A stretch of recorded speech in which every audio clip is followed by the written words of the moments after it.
Hello, and welcome to Words to Use, Words to Lose, presented by the Nuclear Energy Institute. Do you ever wonder how to talk with someone about the nuclear industry? Do you struggle with finding the right words to talk about nuclear advocacy? Well, today we are going to dive into one area of the U.S. Women in Nuclear strategic objectives: inspire advocacy and public support for the advancement of nuclear energy and technology. Over the course of the presentation, you will learn what words to use and what words are going to make the most impact when talking to others or advocating for the nuclear industry. With that, I want to say thank you to our speakers, and I hope you dive into the presentation. Hello, everyone, and welcome to this US WIN Professional Development Week webinar. A second. There we go. Before we start our webinar today, let's talk about a few housekeeping items. So first off, this is also going to be recorded and will be posted to the US WIN YouTube channel and in the PD library. Participation. There are several ways to participate in our webinar today. The chat, please feel free to participate in engaging conversation.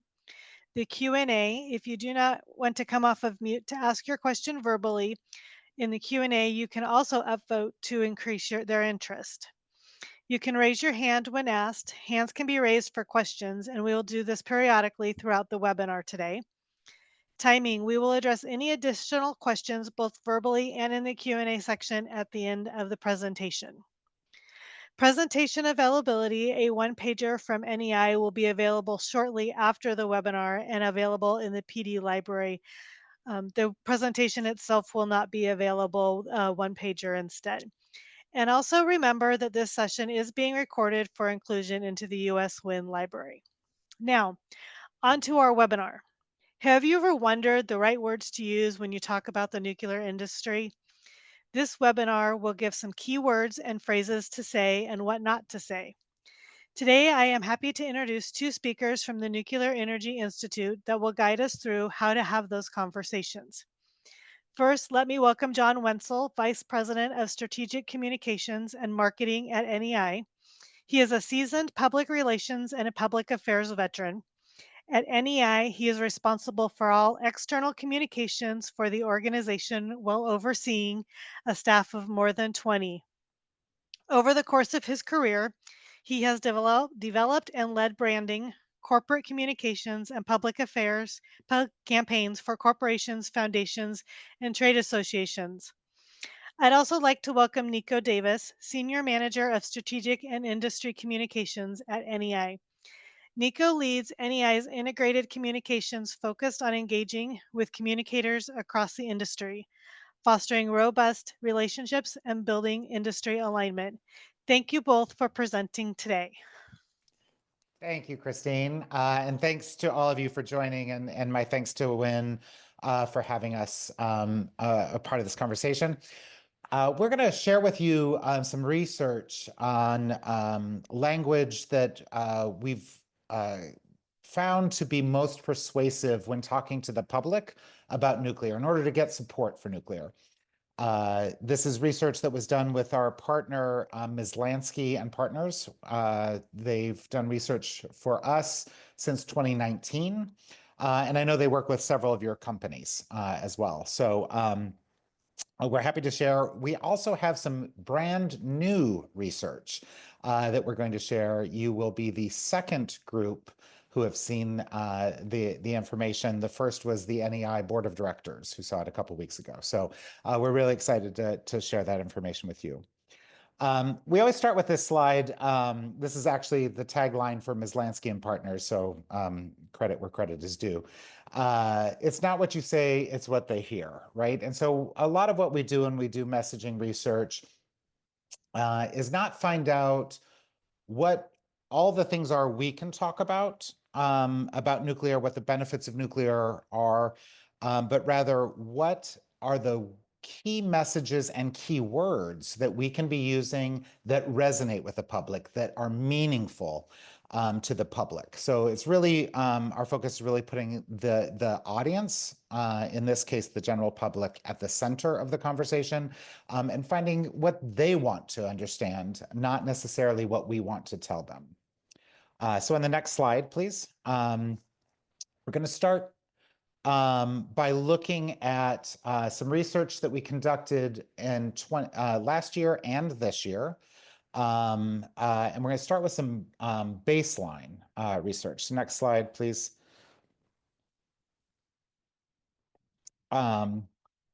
So when we first conducted messaging research, what we try and do is find what's the core message? What's that one sentence that we can say that will lead people to support nuclear? In 2019 and 2020, we found, and this is helpful for a communicator, the exact same messaging worked in generating support. So this is where we started. In 2020 and 2019, we found that the strongest message we could deliver to generate public support was wind, solar, and nuclear energy are a balanced mix that will get us to a carbon-free future. And the words that are in blue were really important. We tested a bunch of different ways of saying this, and these were the words that resonated. First, we found that nuclear benefited when being put in the same sentence with wind and solar. Wind and solar are very, very popular among the public. And so when we connected nuclear to wind and solar, we saw an increase in support for nuclear. A balanced mix. What the public does not like is competition among energy resources. So it was important to deliver this message that it's about all of these clean resources working together. And then finally, carbon-free future. What we found in 2019 and 2020 was that the public didn't believe that nuclear was clean. So we couldn't use the word clean in a way that would resonate. But they did believe that a carbon-free energy source was important and that they did believe that nuclear was carbon-free. So we were using that language of carbon-free. So this is where we started in 2023. This core message that we knew generated public support for nuclear. Next slide, please. So in 2023, and then again in this year in 2024, we set out to do a new round of message testing. What are the ways we can talk about nuclear that generate public support? Because so much had changed since 2020. And there are a couple of different ways we wanted to look at this. One was, for the first time, we broke out, is there a difference between words that we should be using that lead to public support of nuclear today, the existing fleet? And is there a different way we need to talk about nuclear when we talk about adding more nuclear generation, in the United States? So we broke those into two. There are three other things we wanted to look at. One, because of so much positive conversation around nuclear in the US, do we still need to link arms with wind and solar? It's not that we would say bad things about wind and solar, but is the nuclear brand strong enough, the nuclear energy brand strong enough to stand on its own today? Second, we wanted to test, we knew clean actually scored better than carbon-free. We just didn't have permission before to call ourselves clean with the public. So we wanted to test that. Can we now use the term clean when describing us? And then third was the previous messaging research had been done before Russia's invasion of Ukraine. And we knew that energy security had become a very, very important topic. So we wanted to figure out what's the best way to talk about our energy security, national security attribute. Next slide, please. We look at messaging research in three areas. One is baseline perceptions. Before we test any messaging or share any messaging, we just figure out where the public is as it relates to support for nuclear. The second, we go into some message themes. What are some ways in which we can talk about the attributes of nuclear that really resonate with the public? And then the third part is we literally take the theme that performs the best and we parse it word by word, sentence by sentence to figure out what is the exact language or wording that we should be using. And that's what we're going to share today. Next slide, please. First up is baseline perceptions. Not seeing the slides advance. Okay, now go ahead on to the next. Thanks. So this is the prerequisite research slide. We did this first bound of research around baseline perceptions. We interviewed 1,500 Americans from across the country. You'll see the breakdown, but we try and do a representative breakdown by gender, age, self-identified political party affiliation, where they live in the country. We also, though they're not statistically significant sample sizes, we do oversample in the states you see in the dark orange here. And the reason these are orange instead of the NEI blue is we literally just got this research and haven't translated them. So we're using the Maslansky color palette on these slides. So we did oversample on the slides that you see here in the dark orange. And these are states that have policies or have made commitments to add nuclear to the generation portfolio. Next slide, please. So baseline perceptions. Before they heard anything positive, what is your favorability toward nuclear broadly? And what we continue to see since we first started doing this research in 2019 is a continuous progress in support. And for the first time, we broke 60%. So we have 61% public support based on this survey in 2024, which is a dramatic increase, 18-point increase in 5 years since the 2019, where we were at 43%. So we continue to see this very, very positive trajectory of public support for nuclear across the country. Next slide, we asked the same question about increasing use, your support for increasing the use of nuclear. And it's not surprising for all generation resources, increasing lags behind support for existing. That's natural. A lot of people don't like change. But we continue to see the same very, very positive growth over the 5-year period in people supporting increasing nuclear generation in the US. And for the first time, we broke over 50% of Americans, 52% of Americans. And that's a 21-point jump since we first started asking these questions in 2019. What you also see on the slide on the right are two key messaging points that we pulled out of the research. The first is nearly twice as many Americans view nuclear as a future, as part of the future energy mix versus the past. Emily, great question. I'll come back to that.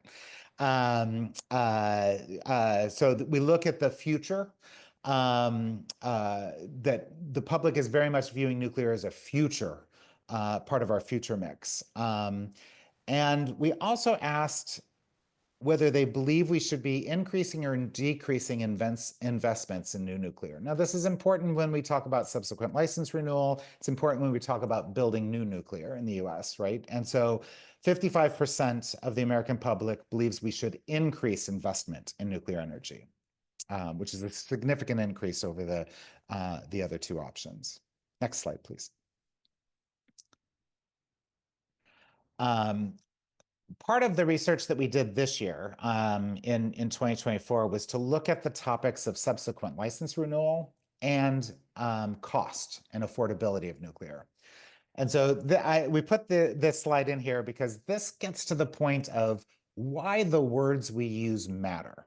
So when we look at renewing licenses, subsequent license renewal, just simple changes in the wording. When we say optimizing the use of nuclear energy through upgrades and extensions of their operating licenses, we see a 5-point jump in favorability than just using the phrase renewing the operating license of the existing fleet, right? So 65% is a great place to be, but by just making slight shifts in the wording we're using, we can build upon that foundation.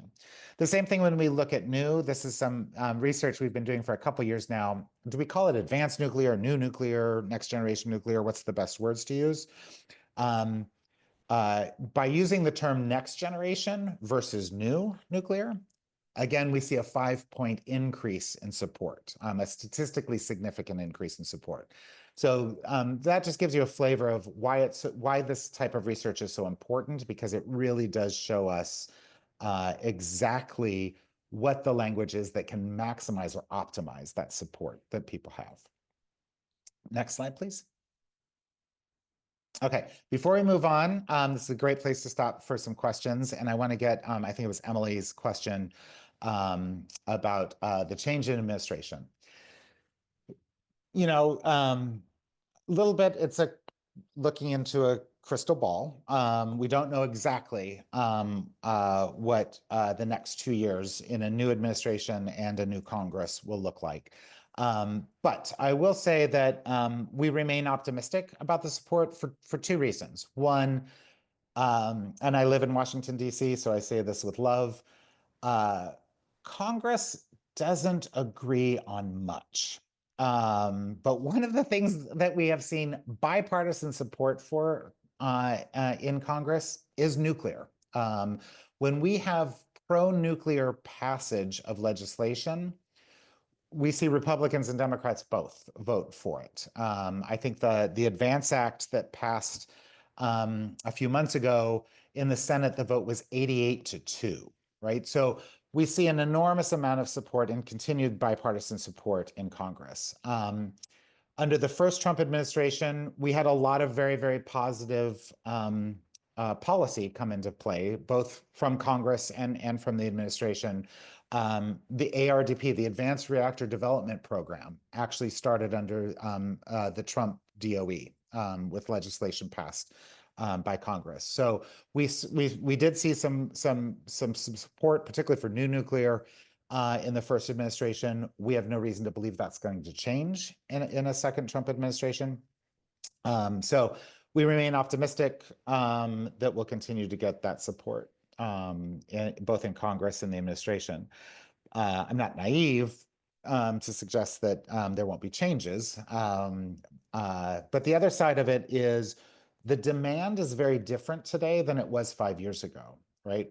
The demand is not coming from congressional support for advanced nuclear. It's coming from Amazon, Google, Meta, Dow Chemical, right? We have a lot more demand that's driving the market today than just federal policy. So I hope that answers your question. So we have a hand raised Laura Brownlow. Caitlin, if you could take her off of mute so she could ask her question.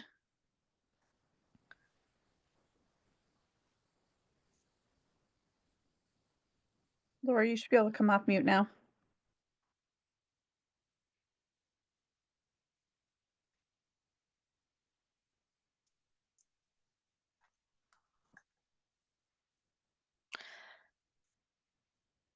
Laura, should we come back to Laura? Yeah, let's come back. We do have one in our question and answer. What is the general feeling about bringing back 3 Mile Island specifically? So that's got an enormous amount of attention in the press. It's really exciting. I think a lot of what we try and do at NEI is connect the dots into the bigger story, right? So when you look at the Crane Clean Energy Center, formerly 3 Mile Island, with Palisades in Michigan, right? When we talk about it in the context of a firm recognition of the importance of the existing fleet continuing to operate, so the importance of subsequent license renewal. So great is the demand for clean, reliable energy that we're actually reopening plants that had been prematurely shuttered in the past, both Palisades and TMI as the Crane Clean Energy Center. So we've actually had great conversations around it, and it just shows you how the conversation around nuclear has shifted in the past 4, 5, 6, 7, 8 years, right? We used to talk a lot about premature closures of nuclear power plants, Palisades and 3 Mile Island being two of them. And now we're talking about reopening, right? And being able to connect that to the increased demand for clean, reliable, affordable power has really created a really powerful narrative for us to talk about. So the coverage, the conversation has been really, really powerful. Anton, I will leave that to our friends at NextEra to talk about their consideration for potentially opening Duane Arnold. But that's a business decision that company will have to make. But yes, I have heard those reports as well.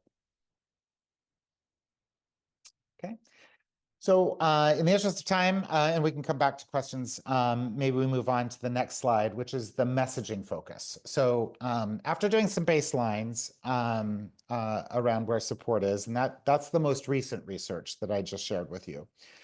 Going back to the 2023 research, when looking at the best way for us to talk about nuclear and the attributes of nuclear to generate the most public support, we looked at 4 message frameworks, right? And each message framework is about 150 to 200 words, and it delivers a theme, a messaging theme. And we're trying to test and compare as to which is the theme that most resonates with the public. So the first framework we tried was what we'd been using. Wind, solar, and nuclear energy are a balanced mix to get us to a clean energy future, right? There were about 150 words around that. The second was our strongest and boldest statement, right? Nuclear energy is the backbone of the clean energy future, and you can't get there without us, right? It was our strongest standalone nuclear statement. The third was a message framework around energy security, that we're able to increase our energy security, our national security, and our personal reliability. Our own personal energy security with reliable energy. And then the fourth was still nuclear on its own, right? But was more of the 3 key attributes of nuclear, right? Clean, reliable, and affordable. And there's about 150 words that describe that. So we tested those 4 frameworks with the public against this tool that Maslansky and partners use to evaluate persuasive strength of the message theme. And it's based on 3 criteria, right? 1, rational. Is this message believable? Right? Do I believe it to be true? And do I think others will believe it to be true? The second is what they call emotional. It's about importance. I find this message, this conversation, personally important, not at the macro level, not at a societal level, but I personally think that this conversation is important. And then the third part of the algorithm is about impact, right? Does this message cause someone to do something or think something different, right? I might take an action, I might buy a product, or in this case, I might think differently about nuclear, right? So the scale is 4.0 or greater is exceptional, an exceptionally persuasive message. Now, the challenge is for a communicator when we don't have a clear winner. And so what you see here is actually all 4 messages performed really well. Now, we did look, the fourth, the balanced message, nuclear as a standalone. Nuclear is clean, reliable, and affordable, had the highest score, but barely, right? But what you see below that is interesting, right? Where you, the middle line that starts 24, 28, 26, 29%, right? That's about existing nuclear. What percentage of people who were either who didn't have a strong opinion, were neutral, or didn't like nuclear, shifted their minds because of this, right? We saw an increase in support of 29% for number 4. And then we asked the same question about building new nuclear. And we saw a 25% increase in support for adding nuclear based on that message. So NEI has leaned in on number 4, that nuclear is clean, reliable, affordable. And next we'll kind of show how those words work, right? But core to this is this idea that we can step aside from combining our message with wind and solar. Nuclear can stand alone. It's a strong enough brand now that it can stand by itself. Again, NEI, and we do not recommend saying bad things about wind and solar, but we no longer have to join arms with wind and solar to get the same level of support. And actually, in this research, we found we got more support standing alone than together. So we have permission to move. Next slide. So this is our new key message, our core message: 24/7, 365 days a year, rain or shine, nuclear is powering America's clean energy future. So this is going through all the messaging research, looking at specific words that resonate. These are the words that stood out in creating that core message. Next slide, please. We'll walk through a little bit of of how we got there by looking at the specific language. Next slide, please. So when we looked at what are the specific words we should be using, right? We looked at it in 3 buckets, right? Clean, like how can we talk about nuclear as clean? Second, which we called security, which is both the reliability message and about energy security. And then the third is about affordability, economic driver, those types of messages, right? And what we tried to do is we did A/B testing, right? Can we say clean this way? Can we say clean that way? Can we talk about, do we talk about reliability or predictability, right? We tested all of these specific words to figure out what are the best words to use. Next slide, please. So the good news coming out of this research is we do have permission now to call ourselves clean, right? It doesn't mean saying that we're carbon-free is bad, but we know we get greater support if we use the word clean instead of carbon-free. And unlike 2019 and 2020, we now have permission from the public to call ourselves clean. But there's a caveat. We see greater support, and the scale you see here, the darker the green, the more persuasive the words, right? When we connect our clean message to a bigger idea. So nuclear can cleanly power small towns, big cities, and everywhere in between, right? Connecting clean with versatility, right? Nuclear generates new investments, high quality jobs, and cost-effective clean energy, right? Tying the clean to other ideas generates greater support than just announcing we're clean alone, right? Which you see there at the bottom of that chart, right, are these definitive statements of we are clean and we're the only place to turn, right? Those do not score as well. Those do not perform as well. So good news is we can talk about ourselves as clean. Next slide, please.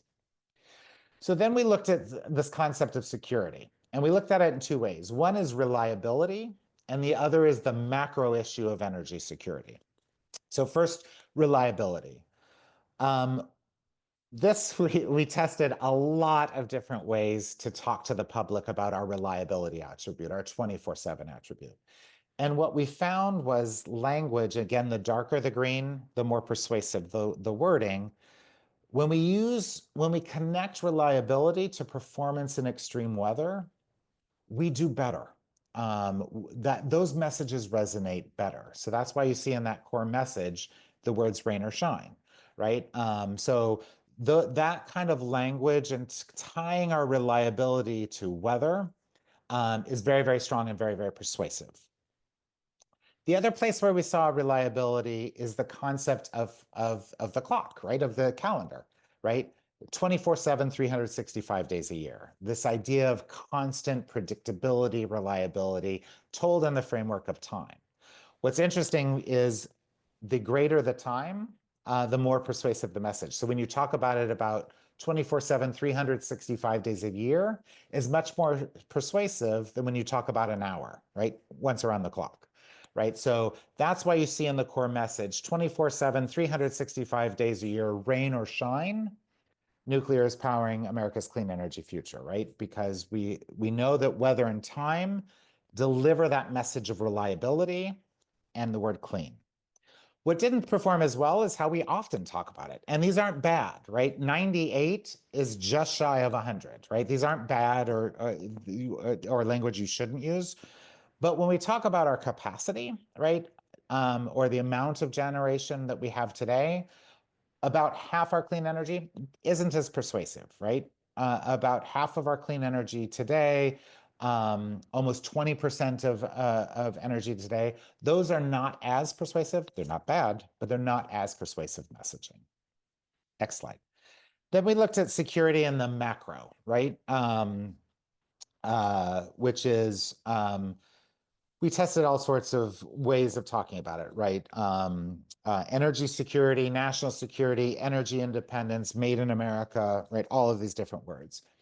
And what we found was at the macro level, when we're talking about energy security, Democrats are divided 50-50, right? They favor both the term energy security and energy independence equally, right? But Republicans, self-identified Republicans, much prefer the term energy independence.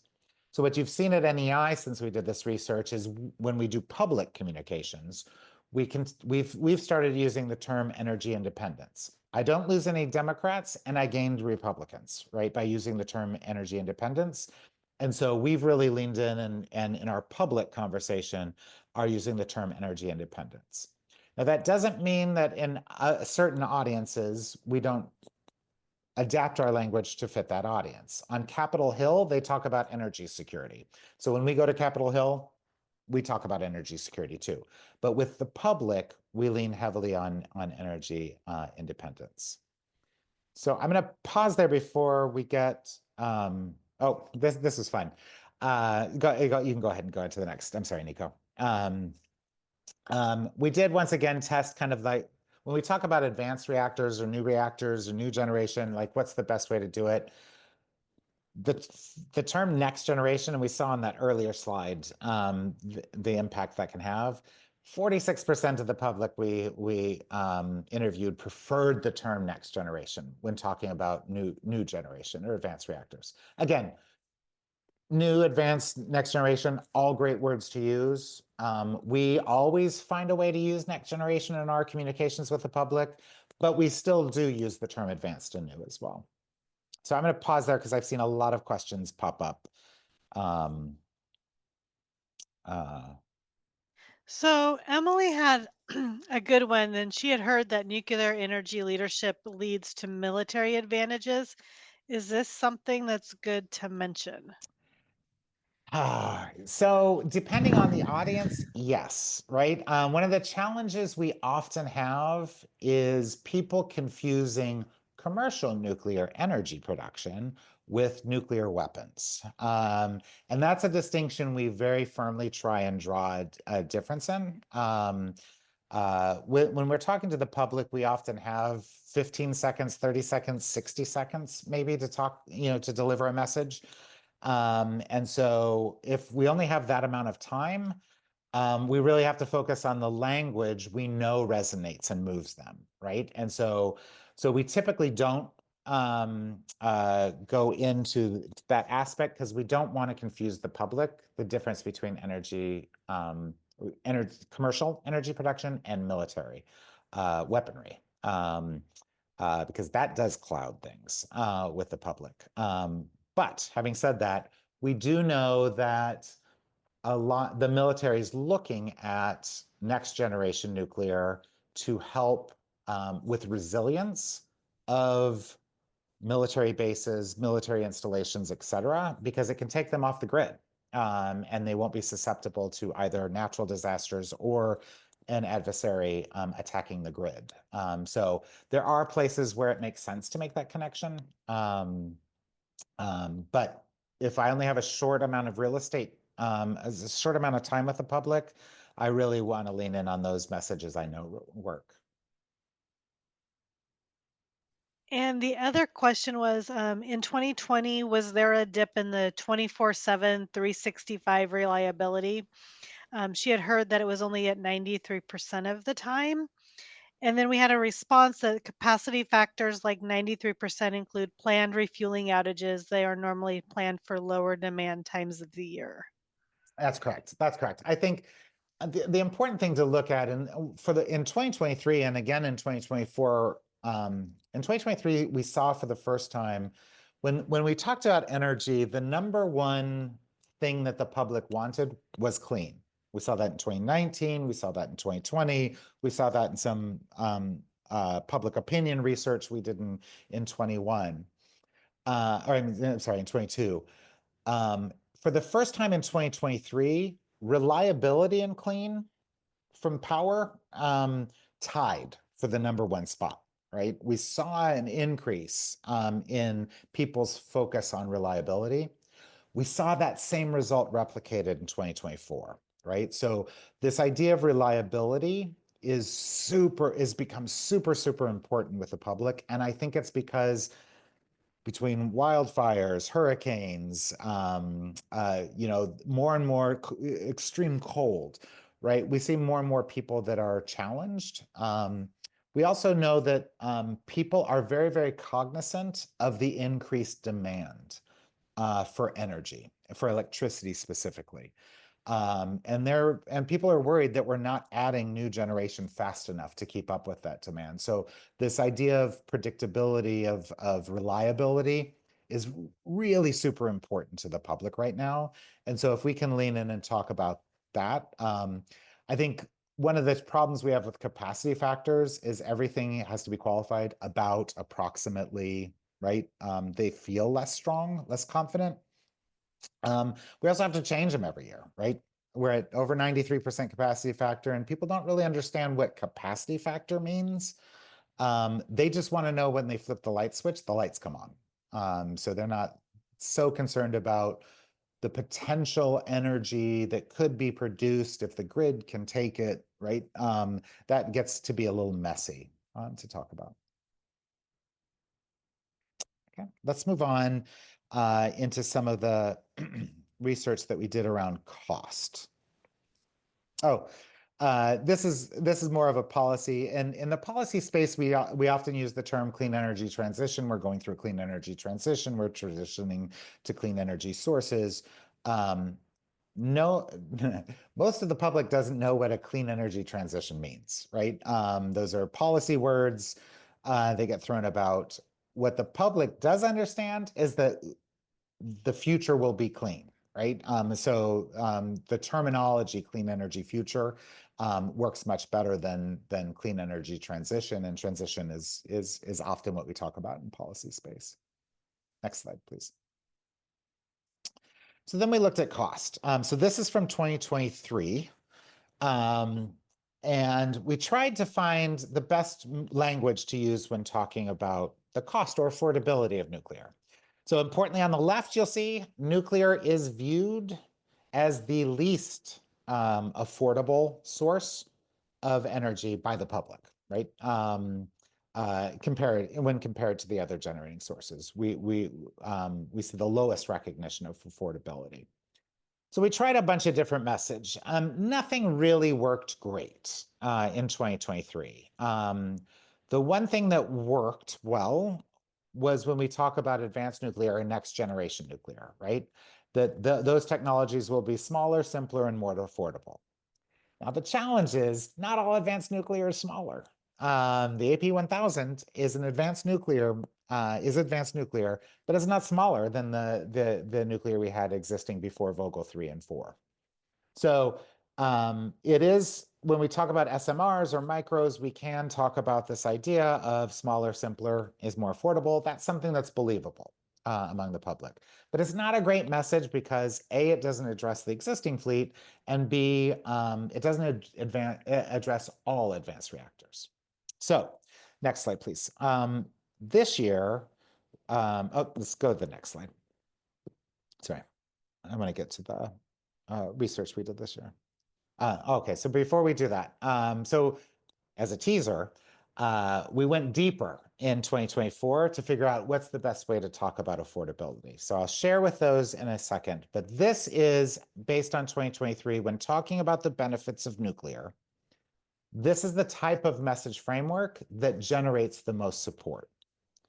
It talks heavily about, it's nuclear on its own, talks about our clean attribute, our reliability attribute, and the fact that we can keep electric bills affordable and create good jobs. in the communities in which we operate. So this type of messaging leads to significant increase in support for nuclear. This is what NEI has leaned in on. And to show you that, Nico. Thank you, John. And as you just mentioned, so this is kind of how we talk about it internally to the external audiences. Our external communications team at NEI is responsible for helping to shape the narrative to external audiences. So stories that you're reading and the things that you're hearing in the news, in government and regulator hearings, in conference panels. That's what we're trying to shape. The team that involves content development from the website to the advertising and blogs, social media, which you can find us on LinkedIn, Facebook, and Instagram, and X, as well as our public relations and media relations. Over the past few years, we have gone through an evolution from purely an advocacy comm strategy to more brand-centric campaigns to bring life to the nuclear brand and reach audiences outside of DC. This is happening at a time where we are seeing support for nuclear grow and has gotten us to a place where we are messaging and creating content for investors. As you can see, the Power Up Your Business series is a great example of it, which directly allows industries beyond power generation to understand how they can incorporate nuclear. And which includes, of course, new sectors who are interested in nuclear, local communities who may be homes for new nuclear projects, and to a younger audience. So here are some of the ways we are reaching this ever-growing audience using a brand-focused strategy and what we do, what we mean by it. So for instance, we're really interested in putting voices and faces first. As you can see, there's an Instagram highlight for Ask the Expert video series, as well as down below in the middle there, you'll see a promotion on LinkedIn for our Where in the World series, which highlights different NEI SMEs as they kind of travel to different events. We also are putting our executives in positions to be thought leaders. So getting on broadcast television and radio to offer commentary on the current state of the energy and climate trends. In the bottom corner there, you'll see our President and CEO, Maria Korsnick, on Meet the Press with Czech Todd talking about nuclear. We're also mirroring the audiences we are trying to reach. And so we're being more playful and provocative on social media. In the top left, you'll see a X meme that is obviously leaning into the trend of using a meme. So this does mean that we're using memes and pop culture to drive interest amongst younger audiences.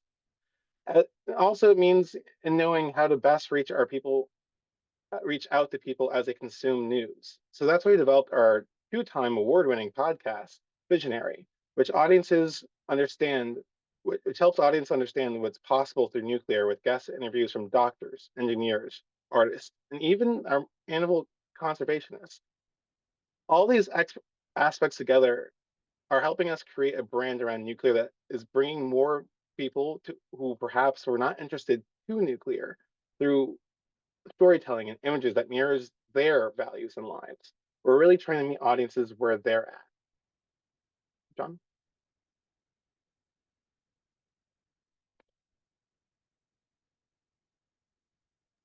John, Sorry. Thanks,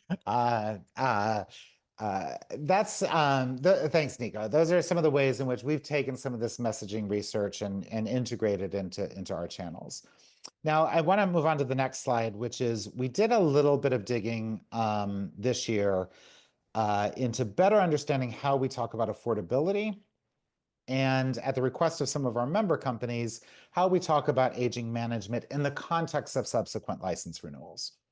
Next slide, please.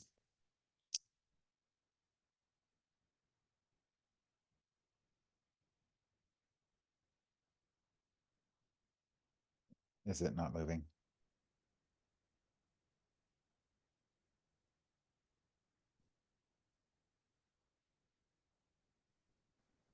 Nico, can you hear us? And next slide.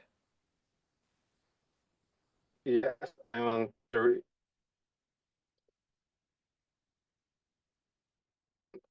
Up there. Up. Thank you. Thank you. One of the things the research really uncovered is that the 3 things that are most important to the public when it comes to energy, affordability, reliability, and clean, are all things that we can contribute to, right? Nuclear is uniquely, actually, compared to other generating sources, to hit all 3 of these. The challenge is the public doesn't necessarily understand that. It's not that they don't believe it, it's just that they don't know it. So next slide.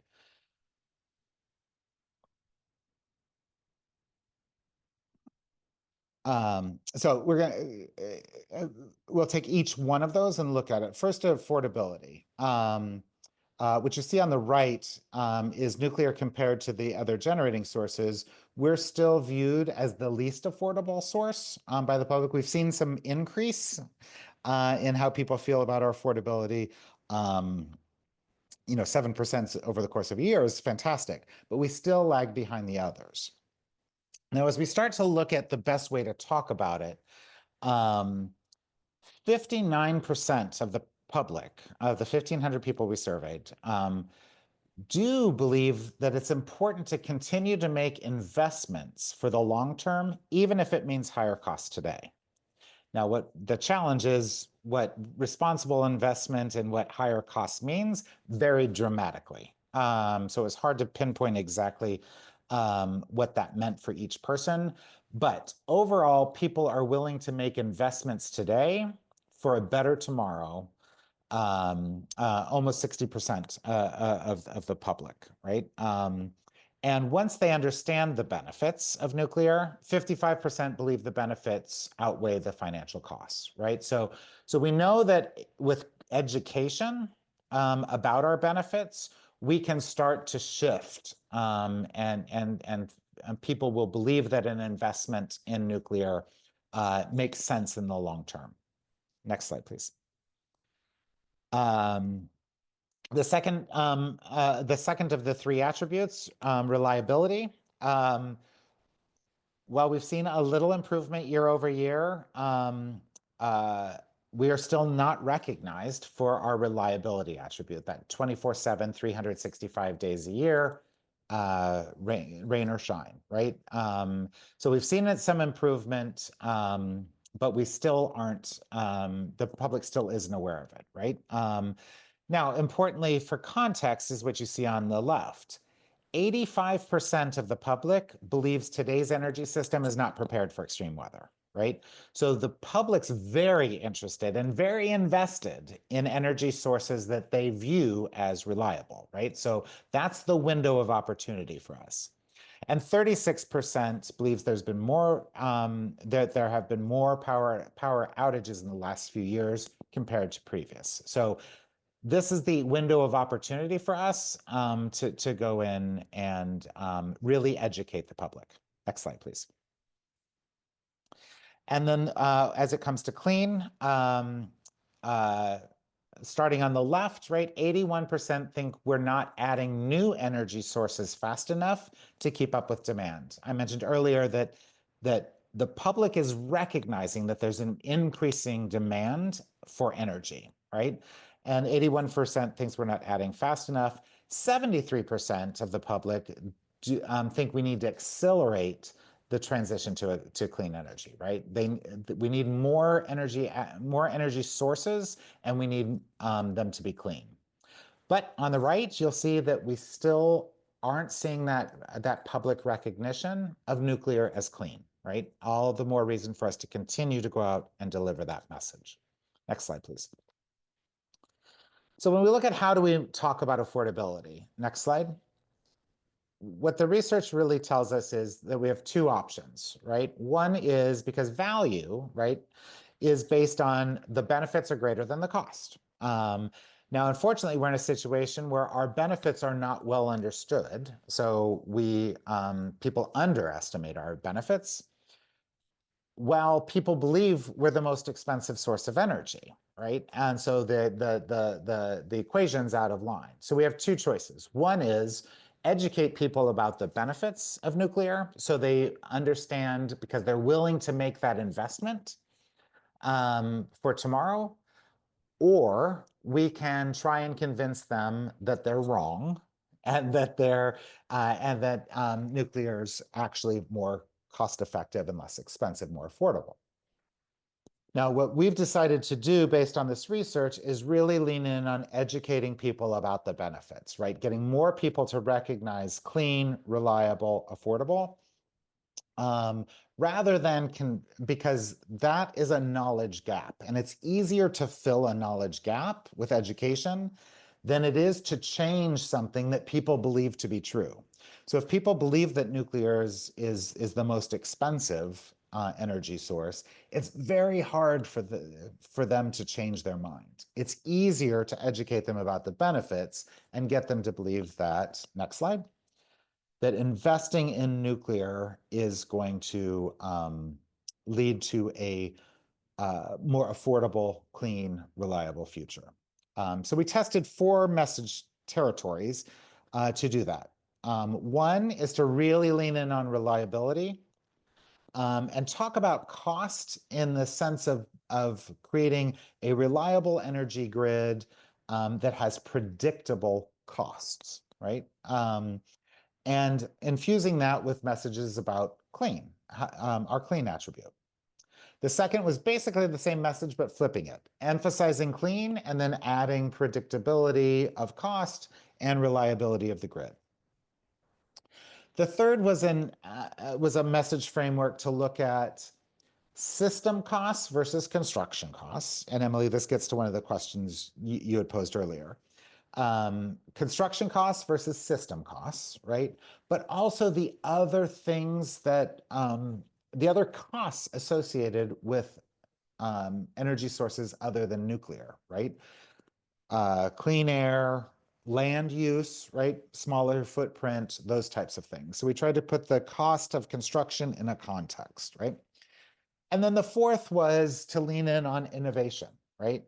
That any new innovation, whether it's cell phones, TVs, computers, electric vehicles, no matter whatever it is, right? Those initial costs are going to be high for first of a kind, and they'll come down the cost curve over time. So those are the 4 messages we test, right? Next slide, please. Using a very the key takeaway is to lean in on the American belief that we should be investing today, responsible investment today, for a better tomorrow, even if it's slightly higher cost today, in order to get to a clean and reliable future, right? So that's the kind of message insight that came out of it. And of those 4 things that we tested, right? We tested against believability, right? Importance, personal importance, strength of message, and support, right? Messages 1 and 2 performed the best, right? Either constant plus clean or clean plus constant are the ones that resonated the most with the public and led to the greatest support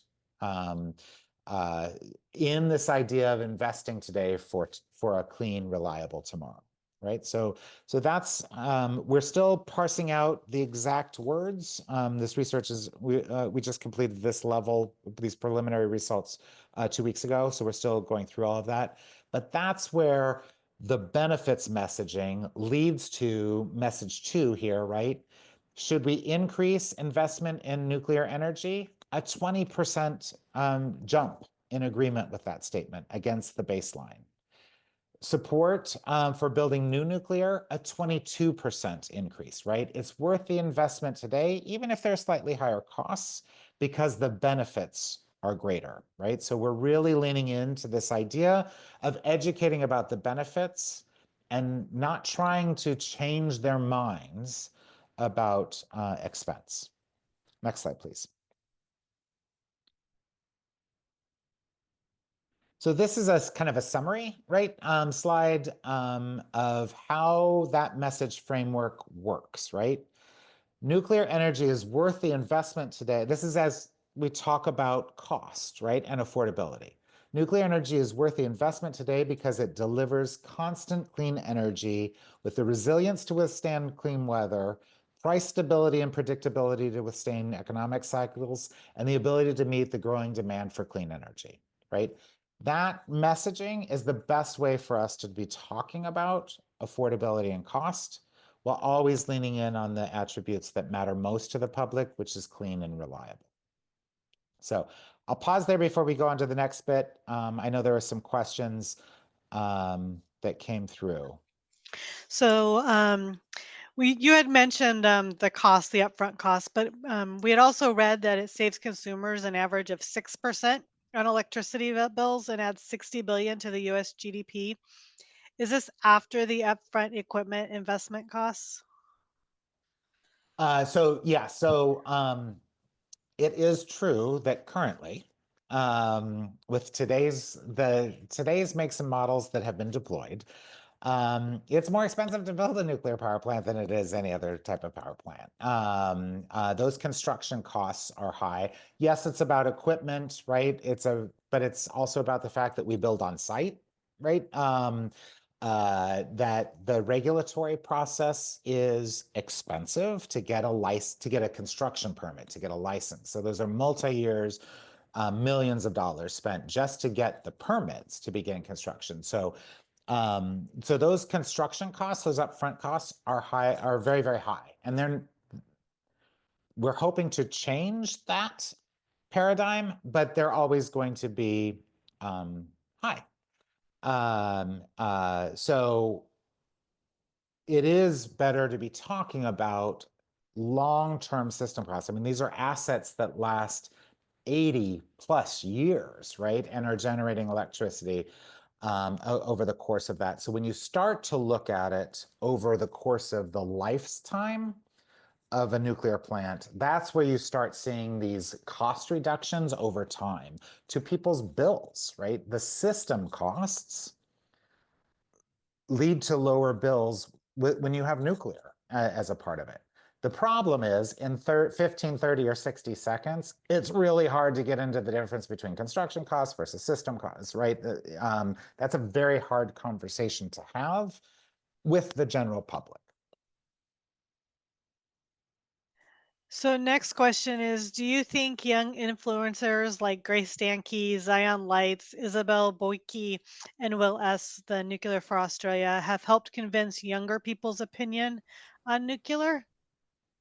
100,000% yes. Importantly, they're using their platforms to educate, right? And there's a difference in the way the public receives information from an influencer than the Nuclear Energy Institute coming to you from Washington, D.C., right? There's a different way of engaging. They also, to the point Nico was making about the ways we're trying to change the way we communicate, Isotope isn't sending out white papers, right? Or technical talking points. They're also not trying to explain the technology, right? They're trying to talk about the benefits that nuclear brings. And so I think they become very, very credible, powerful sources of information, able to reach audiences that, frankly, the industry can't, in a way that the industry can't. So I think without a doubt, those influencers and I appreciate Grace using her platform to really focus on something that's meaningful to her. Thanks. Next question is, do you think the media coverage of the cost overruns at Vodal and VC Summer are driving the perception that nuclear is expensive? Look, I think it's always tough when you don't have an opposing viewpoint, right? So I haven't built an SMR. We've only built the two AP1000s in the US, right? So those are the proof points that people have. And that makes it difficult to do it. Now, we are seeing a lot of DOE did a report showing what the cost reduction between just unit 3 and unit 4 were, right? And being able to show that proof that, yes, the biggest challenge we have is we're not building enough of these, right? We're not keeping that supply chain.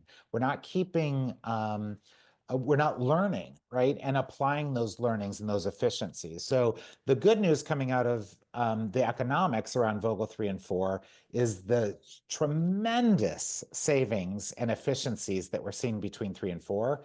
Imagine if we were building those were the first two, right? Imagine if we were currently building the 3rd, 4th, 5th, and 6th versions somewhere in the United States, right?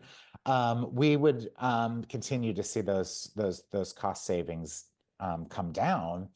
That's the story I look forward to talking about when we launch the third AP1000 somewhere in the United States. So is there a way to characterize the costs with and without subsidies? Oh, I use subsidies as a dirty word. There is, of course, a way to do that. But I get back to kind of the three things that matter, that make a message persuasive, right? One is that it's believable. The second is that it's personally important. And the third is that it causes me to do something or think differently, right? It's the personally important that matters, because people are really looking at cost, not in these big macro levels. They're looking at cost as a ratepayer or as a customer, right? And so if those subsidies, they're not teasing out in their bill what if this is a subsidy, right? All they care about is how much they pay per month. That's all they care about. And that's where the conversation matters most. I know we only have a half hour left, so is there any other question I should get to before we move on? I think we can cover the rest of them at the end. At the end? Okay. There is one quick short one though, is can you share where the research was conducted? I think that one, if we can answer that one. Sure. So it was conducted, we actually did, first we did focus groups. So we did focus groups across the country, broken down by generation. So baby boomers, Gen X, millennials, Gen Z. So we did focus groups first, and then we did a national survey. So it was an online survey, a national survey of 1,500 people. So that was represented equal male, female, equal representation in the 4 regions of the country, equal representation of political party affiliation, et cetera. So it's a national survey. Next slide. And I'll move quickly, Nico, because I know there's a bit at the end. So then we looked at subsequent license renewal. So the good news is this. The American public, without knowing anything, right, believes 70% of the American public believes a nuclear power plant lives 60, 80, 100 plus years, right? So this is the environment in which when we talk about subsequent license renewal, people already believe that nuclear power plants can live 60 to 100 plus years, right? So that's a great place to start. The second great place to start is that 63% of the public believes that a license renewal is a standard procedure, much like getting your driver's license renewed, right? It's a standard procedure after a certain period of time. So that is the environment in which we're having these conversations, right? So how do we talk to that 37% who believes that there's a safety or operational issue? Next slide.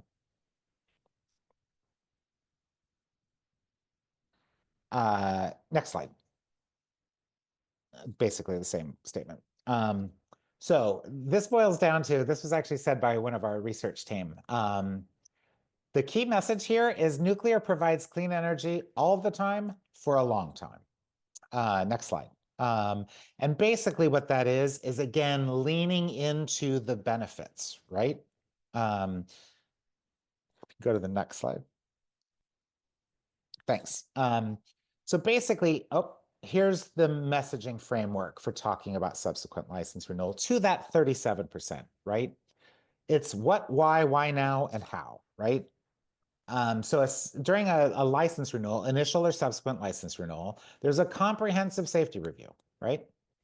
And license renewals are super important so that nuclear energy plants can continue delivering clean energy safely and reliably, right? Because the lifespan of a nuclear power plant is greater than 88 years, and on average in the US, nuclear power plants, the average age is 42 years. We got a lot more to do.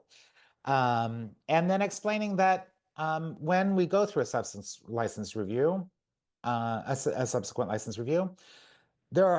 We look at every aspect of a nuclear power plant to make sure that we test and evaluate all of the components and parts and how they work together, and we replace and upgrade, right? The parts that need to, right, with new state-of-the-art equipment, so that we can continue to safely deliver reliable, clean energy, right? So this is the framework that really resonates and makes that 37% in particular feel comfortable around subsequent license renewal. So with that, Nico, I'll turn to you. Thanks, John. I'm going to take a few minutes here to quickly go over a few ways in which you can kind of engage yourself with NEI's resources.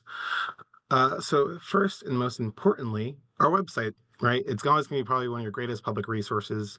As I mentioned earlier, our website aligns with our overall brand strategy in terms of how we want to educate and engage with the public. Earlier, as you heard, we highlighted Where in the World blog that we publish, which highlights our SMEs and where they're traveling and kind of the different cultures they're taking in, and not just necessarily the actual focal of the conference, but the community that they're involved in at a larger view.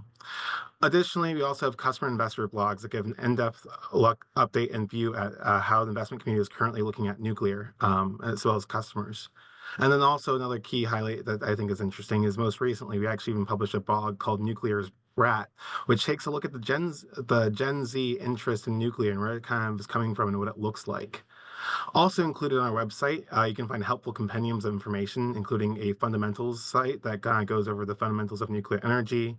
We also, again, have a customer investors tab that allows you to understand how the investment community is looking at nuclear and how they can kind of buy into nuclear, as well as looking at and quite new, we launched an advanced nuclear hub, which provides a comprehensive understanding of advanced nuclear from the different generators that we're going to see in terms of different sizes, to as well as, what the problems they can solve beyond the technology and more into the solutions-oriented viewpoint.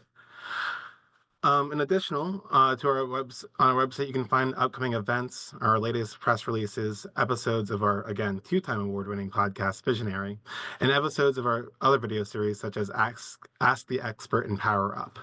And of course, that's a lot of content. So how do you keep in line with it? How do you keep up to date? Well, the best way to keep abreast of what's happening at NEI and the industry more broadly is to subscribe to Nuclear Energy Overview, aka NEO. You can find a button at the bottom of our main page of the NEI.org to be able to see the latest and greatest there and subscribe to that newsletter. And if you're a member, you're also welcome to subscribe to our other newsletters.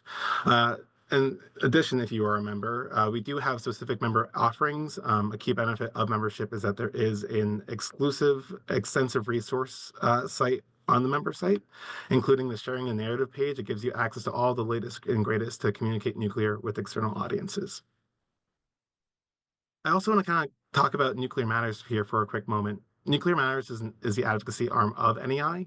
Our advocacy efforts are focused on issues that impact our industry and on improving the perception of nuclear broadly.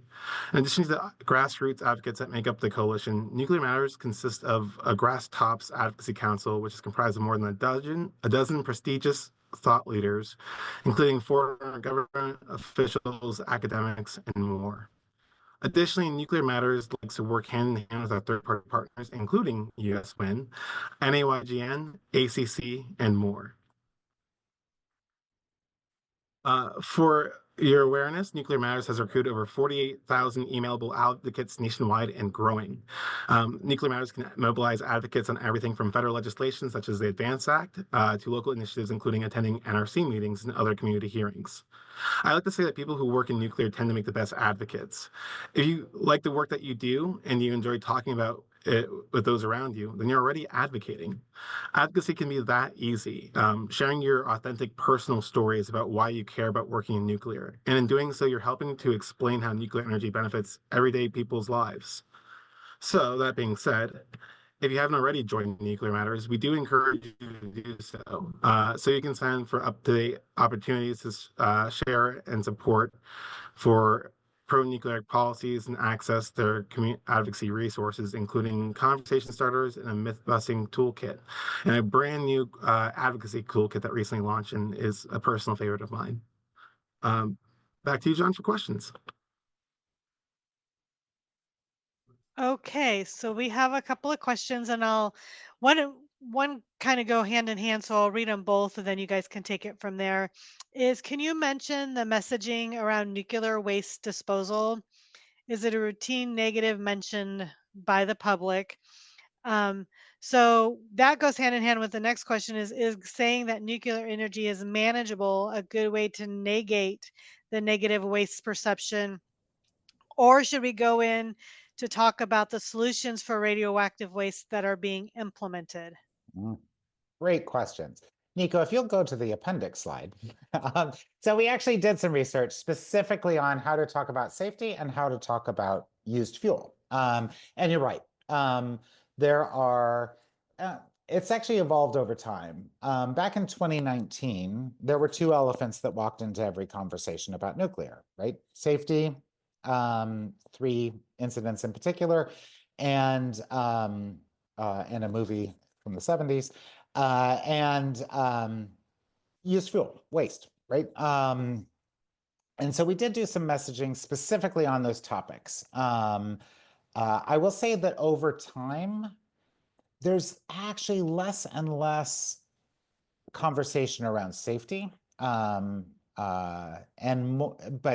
we continue to get a lot of questions about waste. And the way we've approached it is we actually have a great story to tell about how we manage our waste. And so we're leaning in. And what we found when talking about both safety and spent fuel, used fuel, the messaging framework is the same for both, right? That there are multiple layers of protection.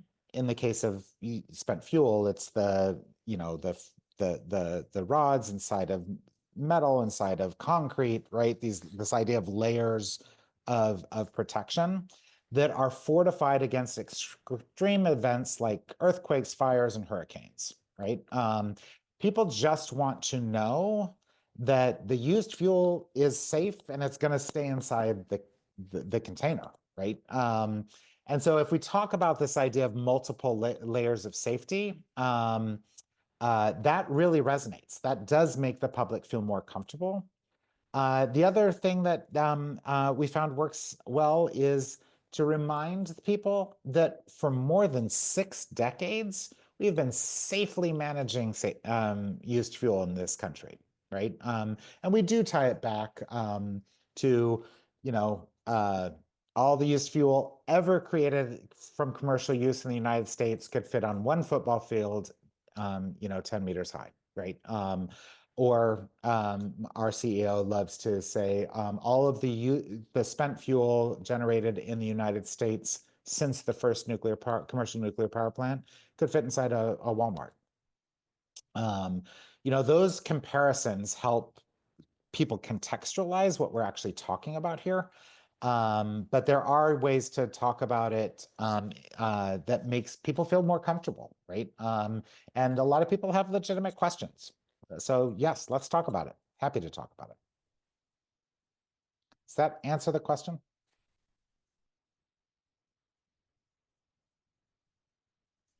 I think so. I'm going to go with it.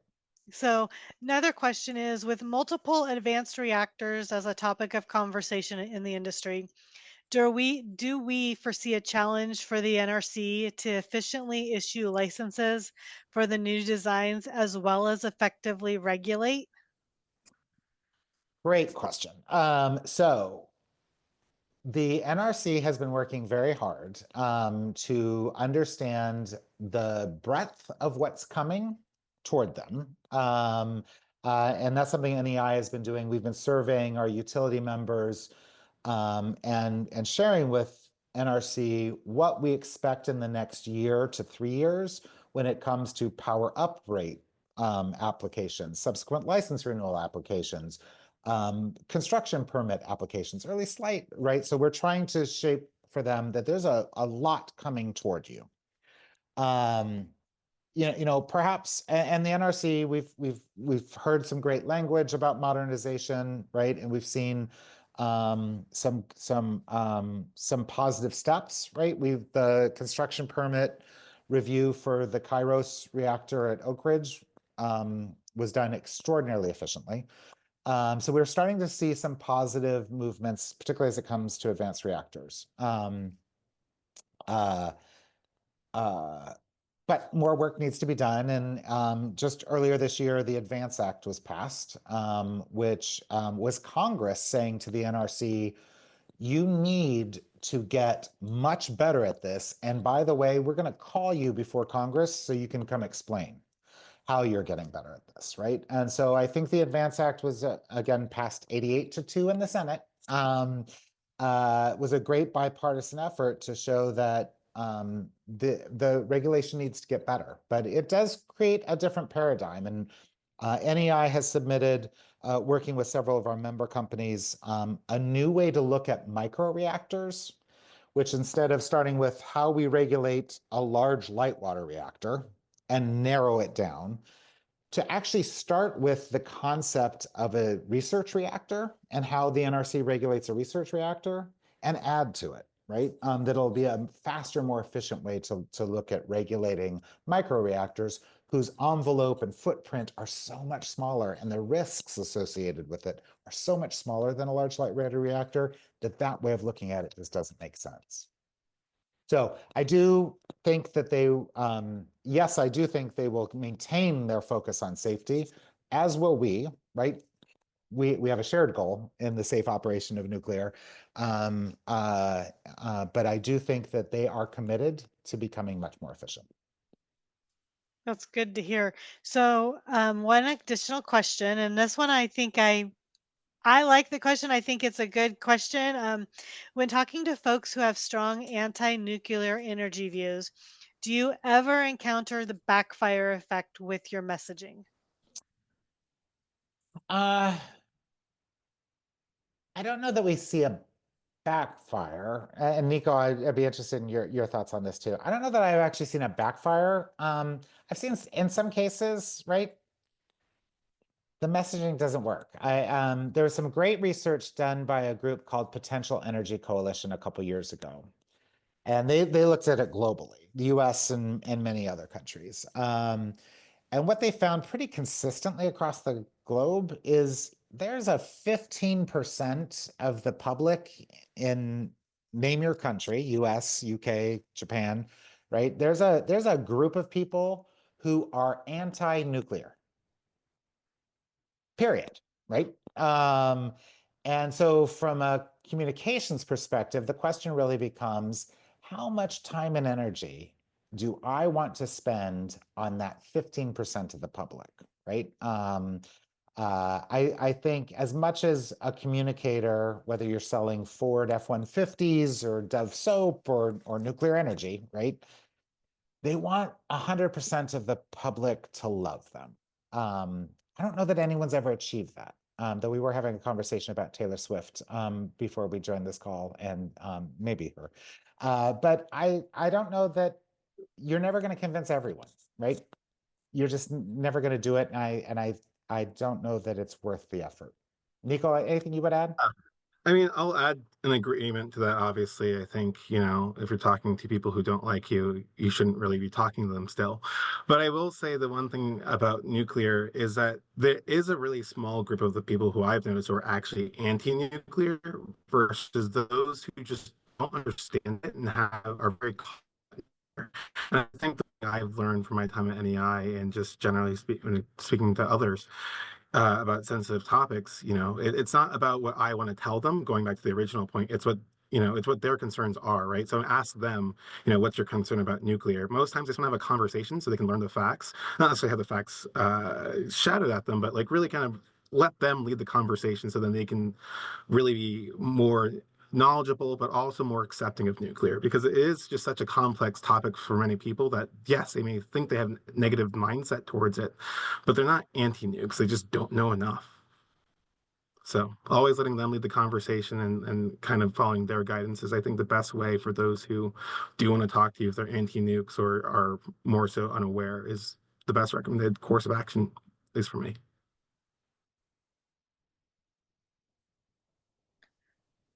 That is a very good answer. I know I ran into people that They just need to know more about nuclear. And seeing that we have no more questions, I'm going to go ahead and close us out. So thank you for joining us today on our first webinar for the Professional Development Week 2024. I'd like to acknowledge and thank our speakers and facilitators for this session. And please note the following regarding the rest of the week. Our second webinar of the week, Strategy versus Tactics, will be held tomorrow from 1:30 to 3 p.m. Eastern Time. Our third webinar of the week, Navigating Your Career Path, will be held Thursday from 1 p.m. to 2:30 p.m. Eastern Time. And please note, we do have on-demand offerings in the PD library for Monday and Friday for this week. Monday is a spotlight on veterans in our industry, and Friday is a spotlight on craft individuals in the industry. All of the webinars will be recorded and accessible on demand from the PD library in the near future. Thank you again for joining us today, and we look forward to continuing your professional development. Thank you. Thank you. Thanks, everyone.